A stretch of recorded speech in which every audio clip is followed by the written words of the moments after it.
Welcome to the Humble Hoof podcast. My name is Alicia Harlov. This is a podcast for both horse owners and hoof care professionals, offering discussions into various philosophies on the health of the hoof and soundness of your horse. Please check us out on Facebook or at thehumblehoof.com.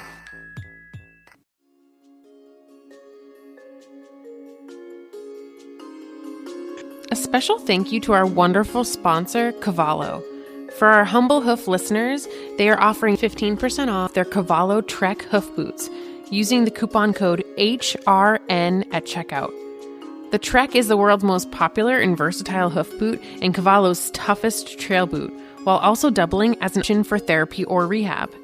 The front closure system makes it easily adaptable to various hoof shapes, and TPU upper design allows for maximum strength while minimizing weight for the comfort and ease of movement for your horse. These are recommended by vets and trainers and also loved as transport boots by barrel racers, show jumpers, dressage riders, and everyone in between. Again, for 15% off a pair of Treks, use the code HRN at checkout at cavallo-inc.com.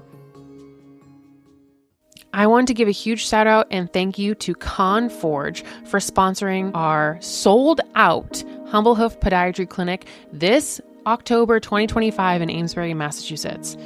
Conforge has a whole range of farrier products, everything from tools to impression materials, and I have been impressed by their quality and their reps that I've spoken to and their customer service.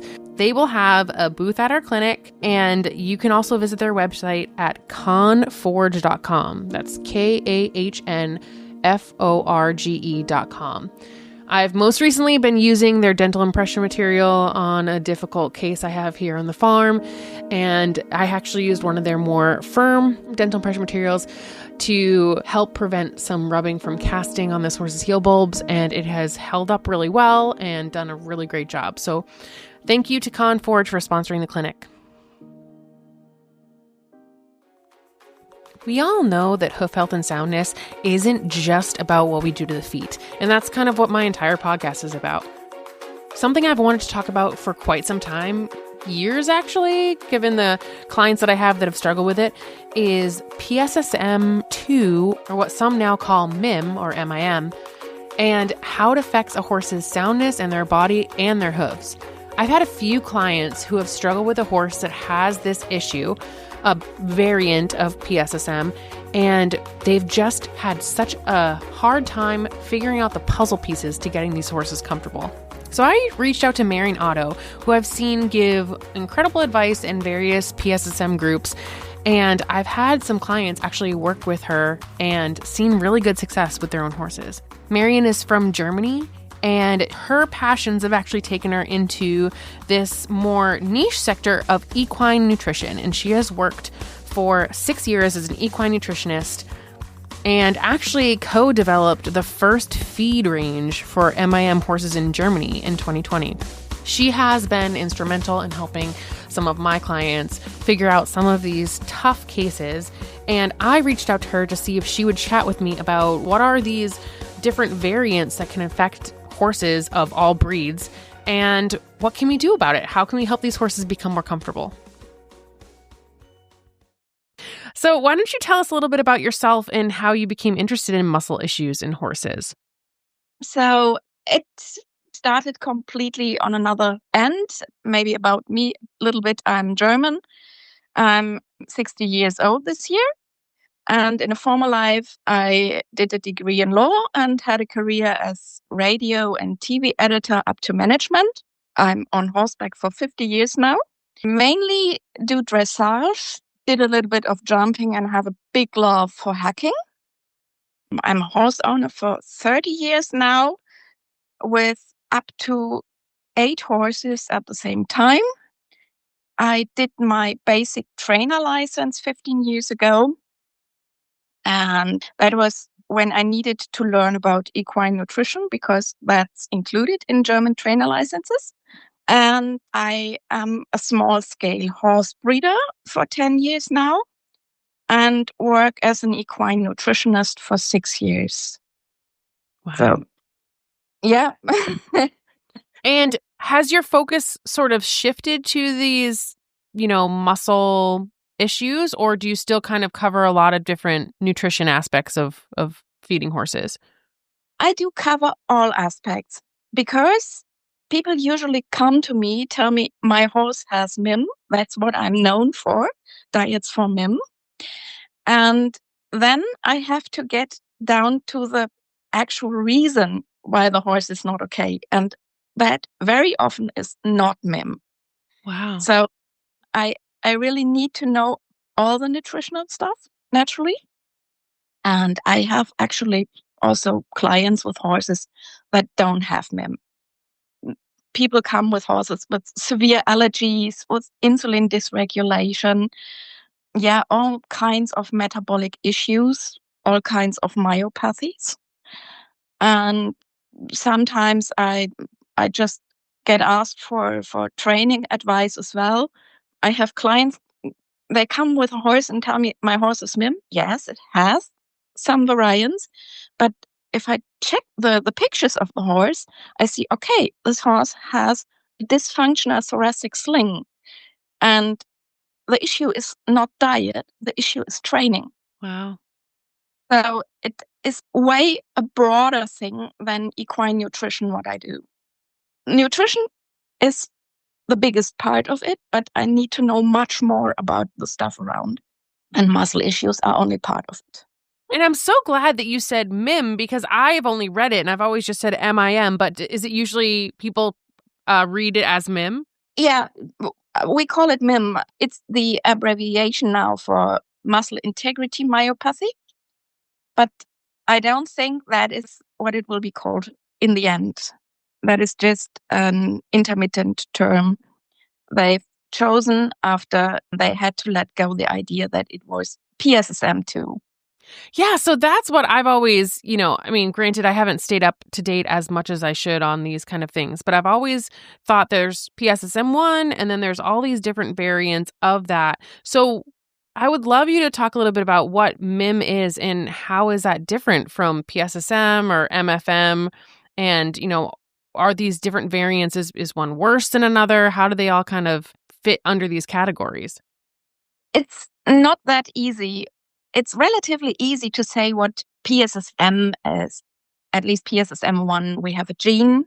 We have distinctive patterns in tissue and in biopsies that match with the disease state of this gene. With MFM, it's already a bit more complicated. We have several known, most likely a load of not yet known genes, and we have a disease state in biopsies, but this disease state doesn't seem to be always on. We know of cases where horses were tested positive for MFM with a biopsy, and 1 or 2 years later, the same horse was biopsied again, and the biopsy wasn't interpreted as MFM again. It was negative. And you need to know a little bit about biopsies. Biopsies are subject to interpretation. So every lab would maybe see something different in a biopsy. But this was the same lab, well-known lab for biopsies.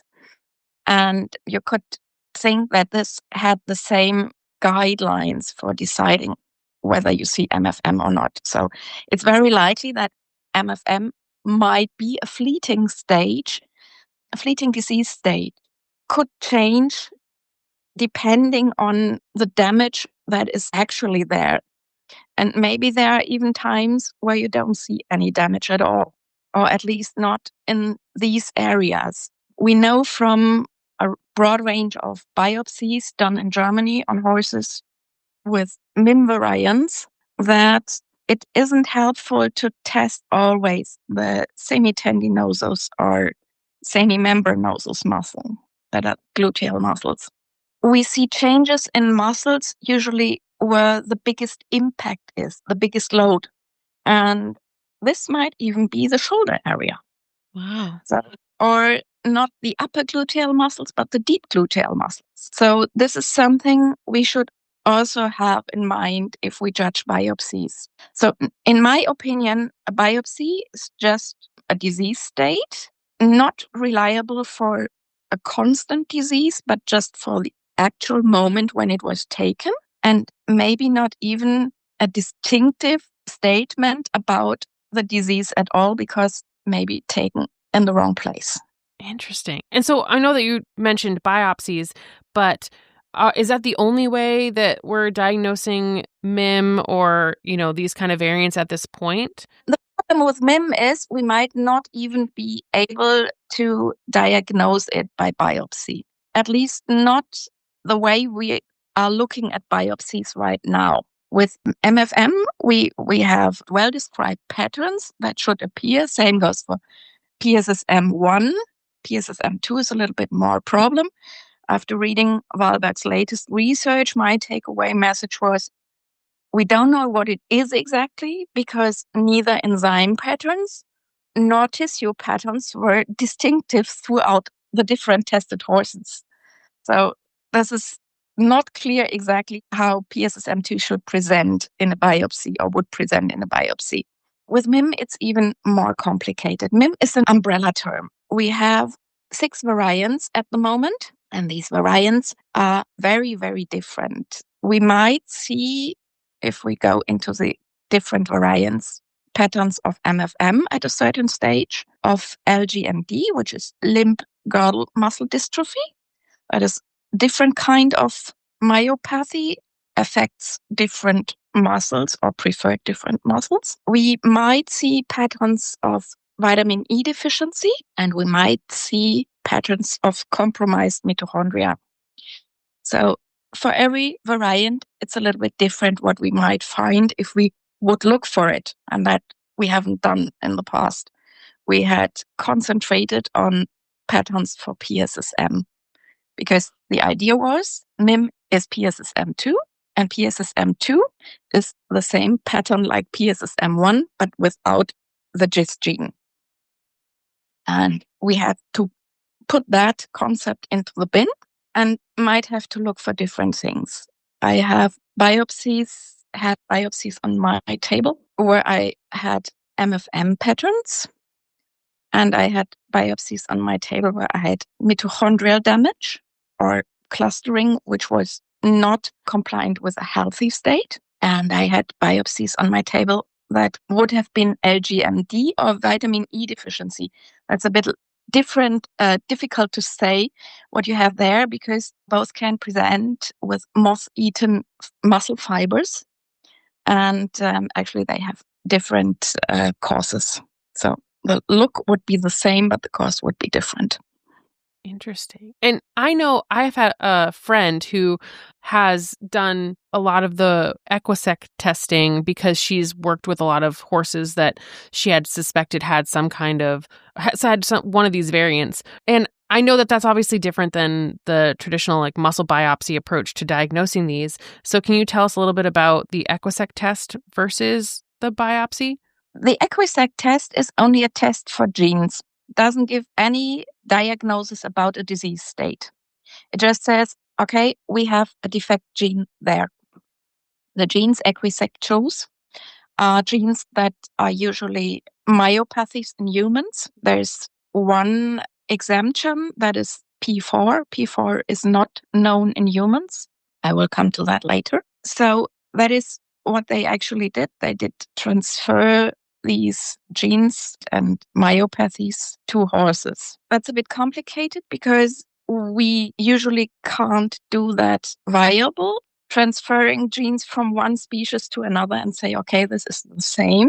But in my opinion, we have enough evidence that they are completely on spot there. That is my opinion. I think I had about 1,000 or more horses, not all as clients, but I do a lot of pro bono work in the different groups, and people send me their blood tests, or they post them and ask for opinion, and they describe the symptoms, and it very often comes down to the same symptoms and same blood test markers for certain variants. So what we have with Equifax is we have genes that are known for causing myopathies. We do not have matching biopsies right now because we haven't been looking for the right things, in my opinion. And we have distinct markers in blood tests that can be related with the MIM symptoms. So that is what we have with Equifax.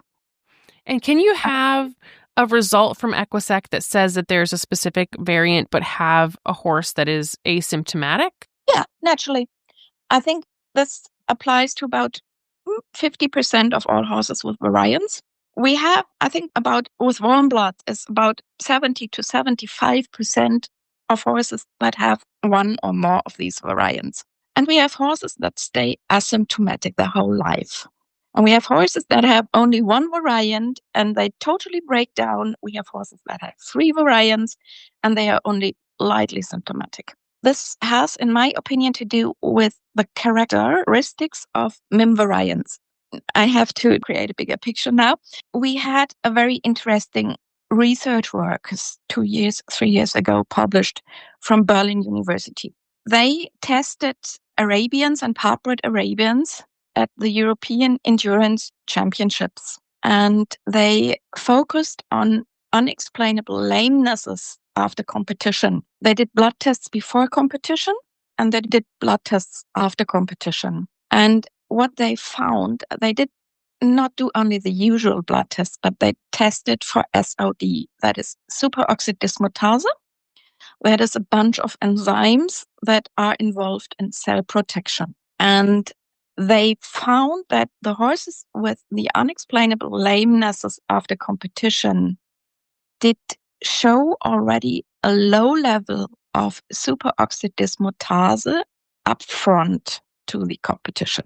So the horses that got lame later had a lack of enzymes for cell protection upfront.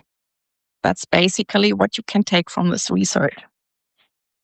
We have now to delve a little bit into superoxide dismutase. Superoxide dismutase is not one enzyme, it's a lot of different enzymes. But in cell protection, we have 3 main types of superoxide dismutase.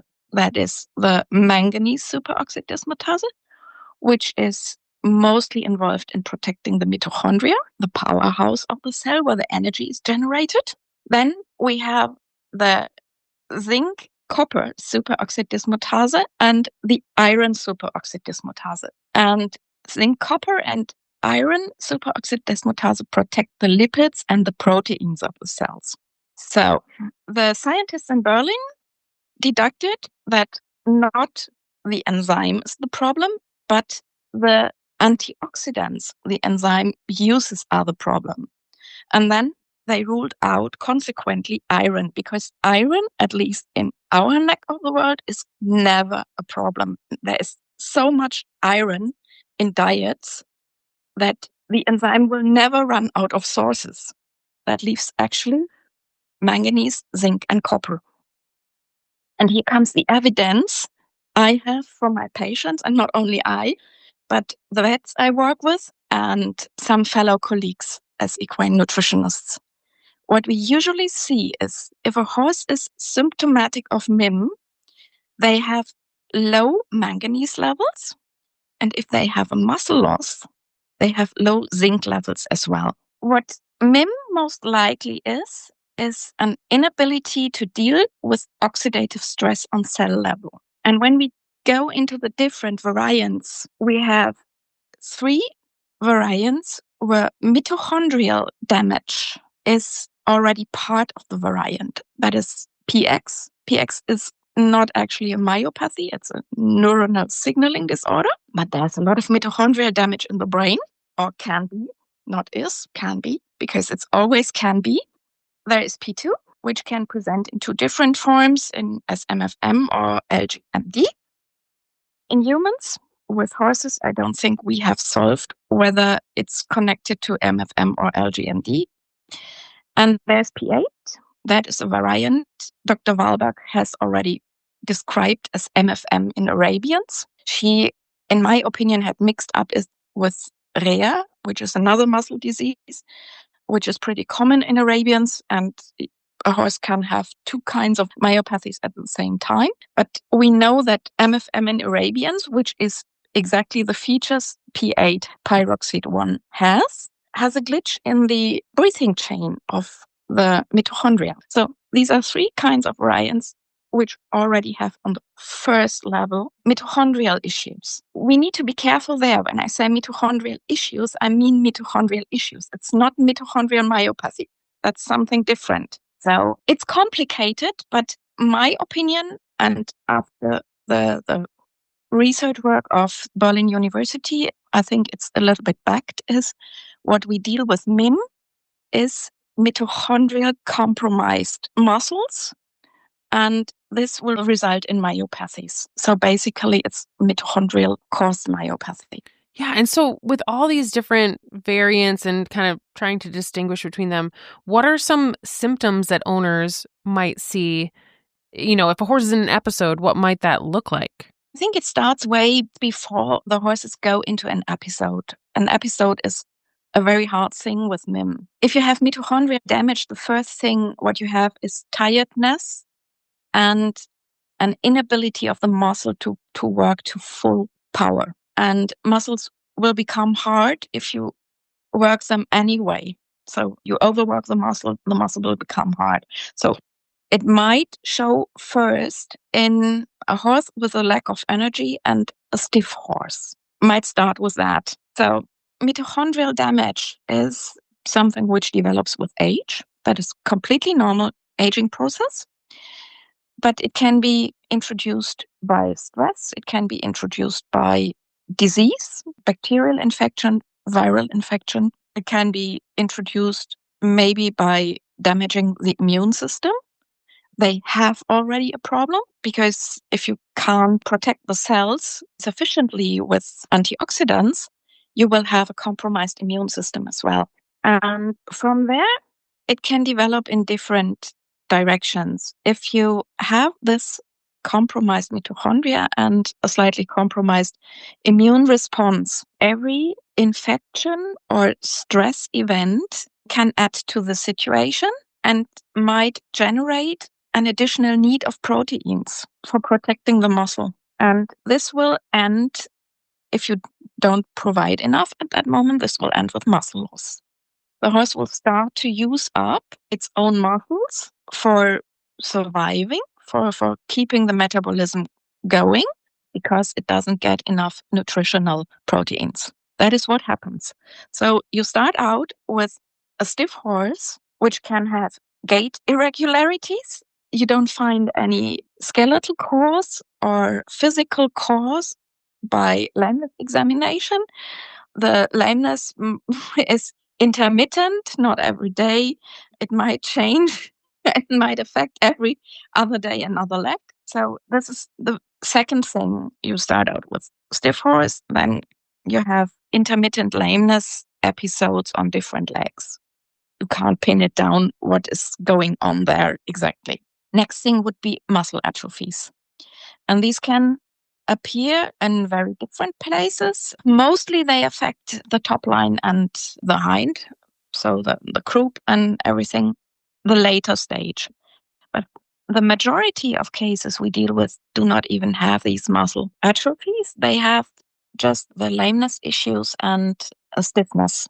And you can see rope walk, because if a horse is stiff and the muscles aren't loose, there might be tendencies to gait irregularities. That is one thing. What you might see is head shaking, because the horse is simply stiff over the whole top line, and this can affect the trigeminous nerve.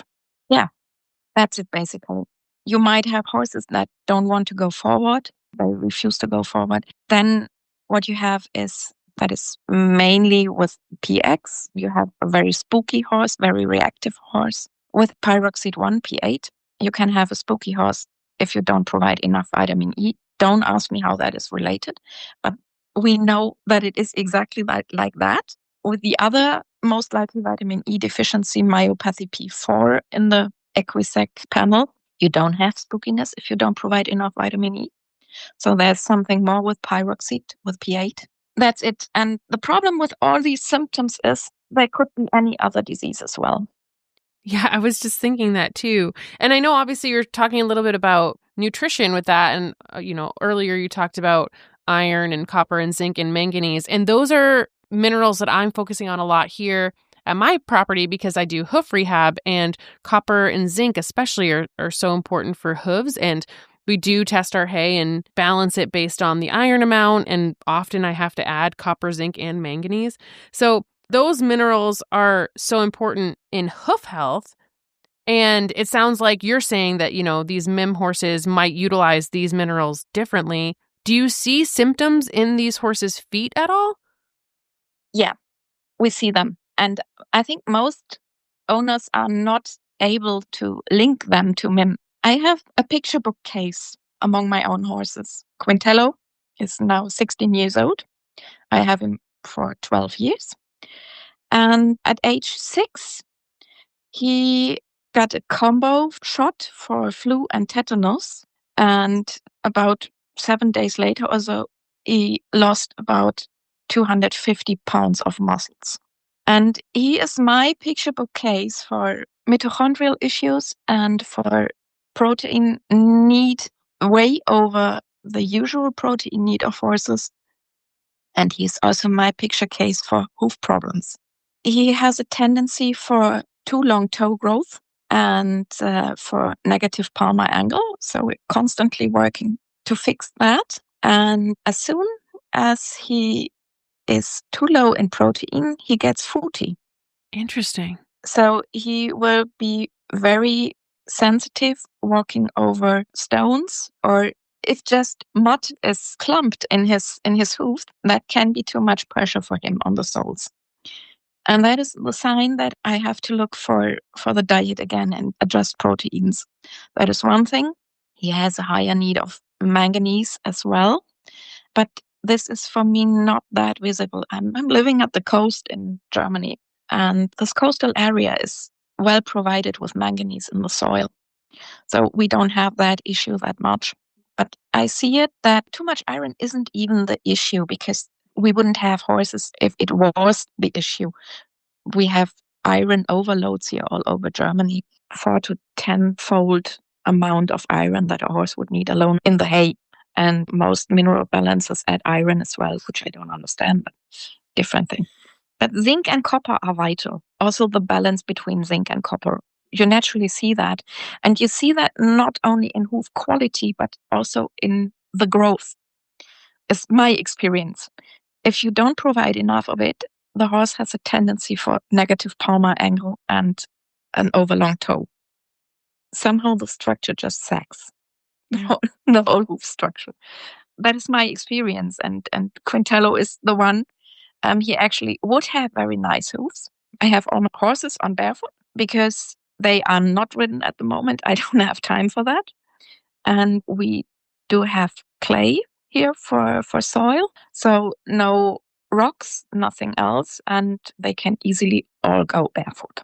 And with raising the protein amount in the diet, I had a really visible improvement in hoof quality. That is a really important thing. You see, a lack of protein is always visible in hoofs. Absolutely. And I've seen similar here too. I mean, I test my hay, so I know how much protein's in it. And I have had times where I've supplemented amino acids or the branched chain amino acids. And I've definitely seen a difference in the hoof quality as well. And so, on top of looking at those nutritional aspects, is that the main way that we manage MIM to improve comfort and soundness? Are there other things that you do as well? No, that is actually what makes it so difficult for the normal horse owner. These horses need a very careful management in several ways. That is riding and working them. They have longer warm-ups. The warm-ups need to focus more on stretching the muscles. So you need different kind of warm-up, lots of lateral work, bending, serpentine circles, everything, all in walk first, because they are not really good in trot work in the beginning. So this has to be adapted. You need to know a little bit about riding for doing lateral work. So someone who's a beginner and buys a horse might not be able to work it according to its needs. These horses are best out as much as possible, but some need also to be stalled under different circumstances. We have horses that are bivariant, very bad with tolerating wind and rain and cold. So either you have a rug management, which is very fine-tuned, or you provide enough shelter so the horses can retire if the weather is too much for them. You need a very good hay quality. That is an increasing problem with climate change and drafts and floods and everything. Last year in Europe, it was a catastrophe because we had the whole summer over mostly rain and hay was cut very late, has too much raw fiber, not enough protein, and you really see it right at the moment. You have about 20% of horses that look awful because they didn't get enough protein over winter. And the owners don't know about the race needs, and the horses didn't get more feed. We all wait for pasture time to fix this problem, because in some stables you just can't fix it. As another thing, you need a stable where you are allowed to adjust the management to the horse's needs, which can be a problem. Yeah, you have stables that just offer certain feeds, don't want owners to feed their own stuff, don't want to feed extra, or do not provide the right hay. But these horses can be a problem for an owner that isn't aware of the amount of management that accumulates to keep them going. The interesting thing is these horses with MIM variants usually perform better with professionals because they have all the management in place with walker in the morning, some hours on pasture, regular riding or lunging in the evening, high protein feeds, good supplements. They have a groom that is reliable for blanket changes and everything. So in professional hands, these horses are way easier to manage than for an amateur who has the horse in a livery yard or so. Yeah, and I have one here that has had a biopsy that was kind of equivocal, inconclusive, and we do treat him as if he has one of these variants, and it is a little bit more, I don't want to say high maintenance, but it is a little more high maintenance to kind of make all these adjustments, but it does seem to make a difference for him. So I definitely understand that, some barns just won't or can't accommodate all those things, and finding a facility that can do that can be probably tricky for some owners, but it does seem like it makes a big difference. Yeah, it makes a big difference. And I'm often very sorry for the owners because they want to do their best and just the circumstances don't allow it. And then my job is to find some possibilities to work around. Main issue is often that you feed only once a day. Grain is fed only once a day, but it would be better to feed grain twice or 3 times a day, because you need to add different supplements which might not go along with each other, or amino acids. Then some barns have ad-lib hay access, which can be detrimental for some variants because they have a tendency for obesity and insulin dysregulation. That is something what we know for insulin dysregulated horses already, or EMS horses, because that is just a subsection of MIM. MIM actually is not only a muscular problem, it's not only muscular issues. Every variant comes with a set of side effects, and these side effects can really be difficult. Yeah, and in terms of, obviously these horses need a lot of extra considerations, and owners are probably wondering, how do they know if they're going to go out and get another horse that they're not going to end up with a horse that has this, or what if they want to be more aware so they can manage it better? Can you tell us a little bit about predisposition to having MIM or the genetics involved, and if there are certain breeds that we want to investigate further to see if they are MIM positive in that way? As far as I know, there is no breed that doesn't have it. Wow. Or maybe draft breeds don't have it. That I have to exclude them because we do not have tested them completely. We usually find in draft breeds PSSM 1 and rare. I don't have an overview whether MIM variants are there prevalent. They might be, because these MIM variants I think they are very, very old. And there are some breeds that are less affected because they don't have the full set of, of available variants, at the moment available variants. What you can see is if you check the different breeds, is that most likely MIM came into the breeds from horses which we call Arabian bloodlines. So this is park horses, barb horses, Arabs, because all these horses usually have the full set of MIM variants. They don't have, not every horse has the full set, but in the breeds you find the full set. So this is most likely where the variants in the modern horses and breeds came from, influence from horses from the Arabian area and Asian area.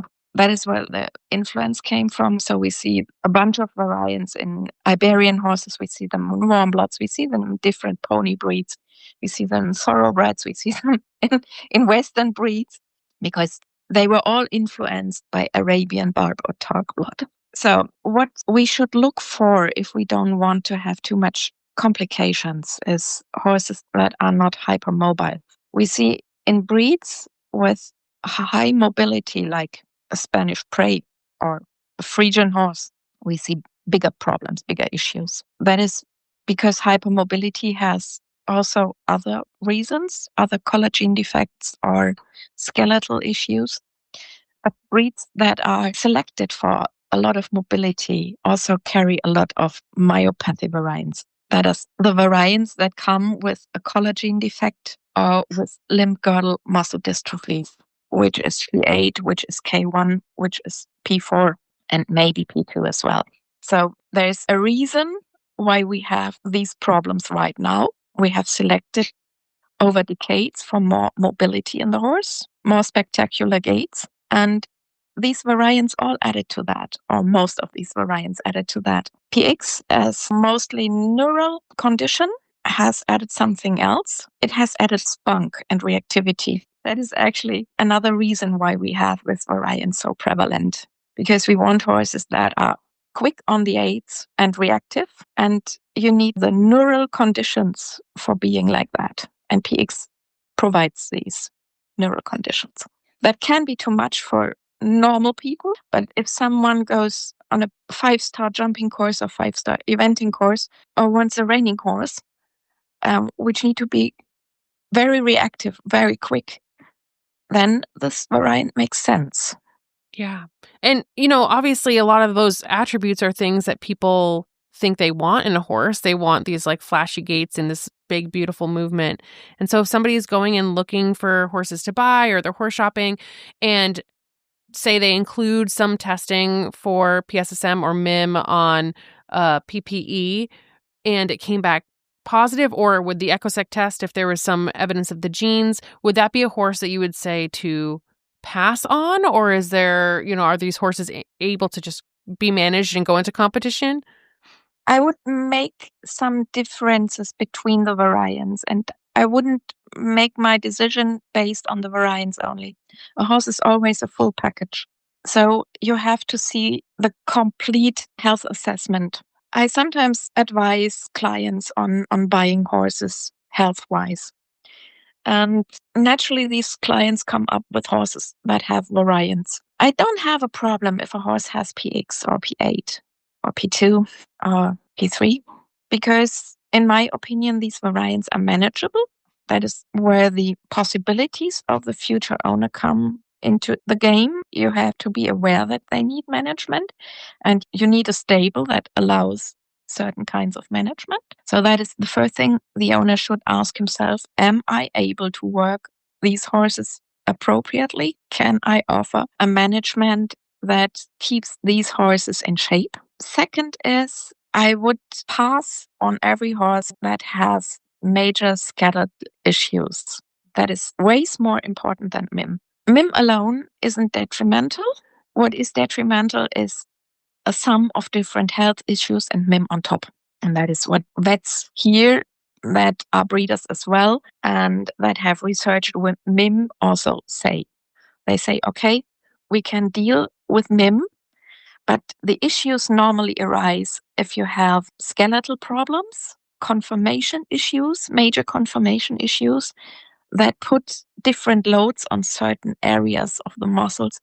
And then the problem is that the muscle has an issue with fighting oxidative stress and overload.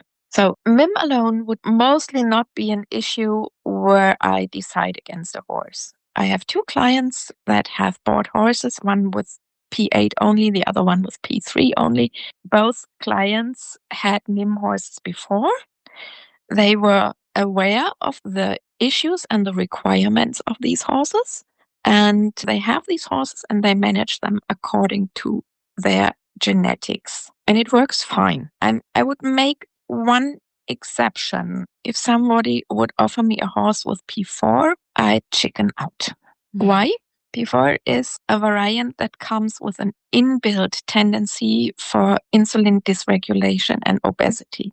Oh. So these horses can perform up to Grand Prix, no problem, but they need a really stringent management, a very tight management, not too much food, enough work, hay with not too much sugar. The usual amateur who throws his horse on the pasture might just run the horse into the ground. Yeah. If we have horses that have to be euthanized, P4 is often a reason. And this is not because of the horse, actually. That is because of inability to manage the horses properly. That makes sense. Yeah, and obviously this is such a huge topic, and I feel like we could do a deep dive into each one of these questions and symptoms and variants.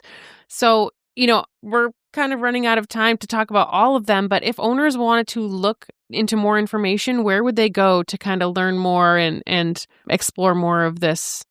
Equisec has on each variant a genetic description and some information about the damage that come with the gene to the muscle. That is one thing. That is a good source. I would also recommend to check if they have the knowledge and to deal with it, what these genes actually mean in humans, because most of the damage that is in humans is interestingly also in horses. One client with a P3 horse went into the groups for humans with the same kind of myopathy. That's a myos-3 myopathy. And no, it's a FLNC, filamin C myopathy. And the humans with this kind of myopathy reported that they can't stand humid cold. That is exactly what we see in horses with P3. They can't stand humid cold. You have to blanket them if it's under 20 degrees Celsius. Sorry, I don't know the Fahrenheit degrees. That's under 68 degrees Fahrenheit. Wow, that's pretty warm. Yeah, that's pretty warm, but you need to provide them with a light blanket, the P3 ones, because they just can't stand wind and they can't stand rain and they can't stand humidity. If they are confronted with that, they get so stressed out, they get digestive problems. They are prone to developing gut inflammation. That has to do with the protein which is replaced in a certain set. They get lysine and should have glutamine. And this pattern affects the gut lining. And we know from humans that the microvilli in the gut of people that have a tendency for inflammatory bowel disease, IBD, show a lack of glutamine and serine and a third amino acid in the microvilli of the gut. So that is very interesting because the genetic problem we see in the P3 horses, the replacement of this one amino acid, could be the reason for IBD in the end. Wow. Because it might have an impact on the combination of amino acids in the microvilli in the gut. That's so interesting. It's just might. Yeah, I have the evidence that these horses have more often gut inflammation than other horses because my data tell me that.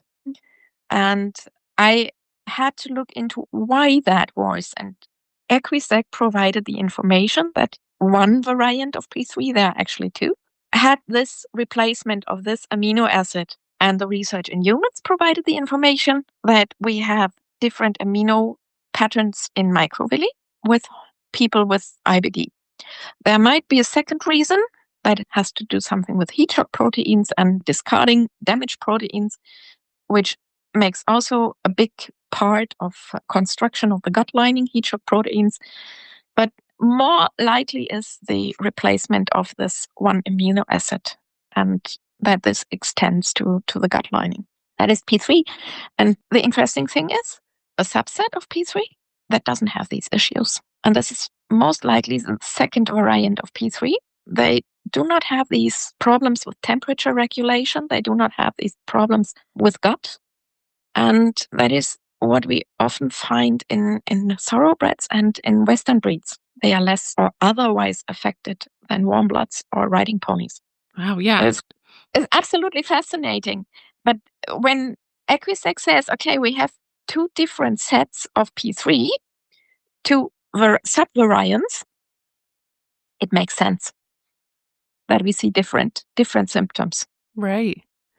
Yeah, and obviously it's just such a huge topic, and I haven't even begun to explore all of it because there's so much that I think goes into about all the different ones and managing them. But yeah, thank you so much for sharing some resources and information today, and I'm sure that there'll be people that would love to reach out to maybe consult with you. And is there a way that they can get in touch? I have my Facebook profile, which is Feed Healthy. You will find there descriptions for some of the variants. I haven't written the descriptions for all yet. I think P8 is still missing and K1 and P2. But I do post there from time to time about management of these horses and how to diagnose it or how to check for different diagnoses that might show the same way. Because there is lots which looks like MIM and isn't MIM, starting from gut inflammation as an own disease over skeletal issues like ECVM. We have, especially in Europe, problems with anaplasmosis and babesiosis that could actually look like MIM. So there's a lot of, and actually other myopathies as well. There's absolutely no reason that a horse shouldn't have a MIM variant and suffer from another myopathy. Right. So even sometimes biopsies make very much sense. That makes sense. Yeah. Awesome. And so it's Feed Healthy Marion Otto is the Facebook page, correct? Yeah. Awesome. Feed Healthy. Mm-hmm. Awesome. Well, again, thank you so much. I know that there's even more to discuss, but this is, such great information for people to kind of start. And I really appreciate you being willing to chat with me today about this. I'm sorry, I could talk hours about that. Oh, that's okay. Yeah. And honestly, I would love if we can do another episode where we can dive a little deeper into maybe some specific ones or get a little bit more specific about even management and things like that. Because I think there's just so much that we can't even cover in one episode. No, and the actual variants are so different from each other. They are an own topic. Absolutely. So it's just that if you think your horse has MIM, my advice is to check out first every other possible diagnose that would come with the same variants and see MIM just as a fallback. That is my advice, because there are so many things that can show the same way with atrophies, with stiffness, with lameness, and even with intermittent lameness on different feet where you can't localize where the problem is. I think the most distinctive thing is if you have manganese levels in bloods that are beyond lower than 1.6 or 1.7 microgram. If you have lower values there, MIM adds to the symptoms. Oh, that's interesting. Because these manganese values are a sign for compromised mitochondria if you feed according to the guidelines. I have sometimes clients that come that do not feed a balancer at all, and the blood work shows. So then it's not reliable. But if you feed according to the guidelines and you have low manganese level, you have a MIM issue. Interesting. Awesome. Well, thank you again so much. I really appreciate your time on this. Thank you very much, Alicia. It was a pleasure. Have a great rest of your day. Bye. Bye. I always say that I'm slightly more hoof obsessed than the average person, and chances are, if you're listening to a hoof care podcast, you are too. So we should probably be friends. Feel free to find me on Facebook or email me at thehumblehoof@gmail.com.